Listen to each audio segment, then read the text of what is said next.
हाँ बोल भाई। अरे कैसा गया भाई पेपर? मेरा तो ठीक ठीक गया, तुम्हारा कैसा गया पेपर? अरे मेरा भी अच्छा गया।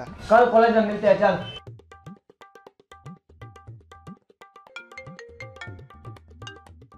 બોલ પૂરા।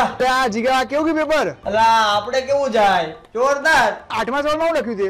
હે બે આઠમો સવાલ હતો અને પાછળના પેજમાં બે પાછળ પેજ હતું મરી ગયા પાકા ફેલ તો ગયા આપણે। 500 रुपए भैया, 500 रुपए। चलो 500 रुपए।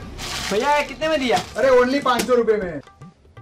480 में देगा? अरे भैया ले जाओ 480 में ले जाओ। तो 500 रुपए 500 रुपए 500 रुपए में ले जाओ। चलो કેમ આપ્યું શેઠા? अरे ओनली 500।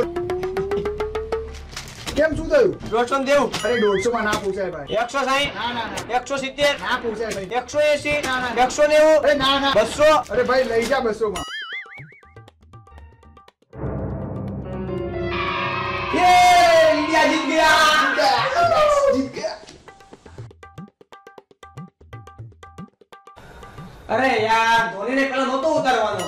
અરે આ ધોની રમશે, તું જોજે ને હવે। જો જો જો મેં કીધું ને ધોની રમશે રમે।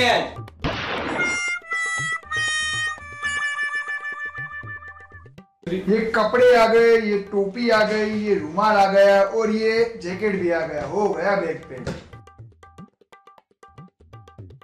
आ सिंग भजिया, सेव, खाखरा, चवाणू, आ थेपला, आ અથાણું અને આ ચુંદો, ખમણ, પાતરા અને આ ગુંદી આવી હાલો। આ મમ્મી ઓલા મમરાના લાડવા તો રહી ગયા।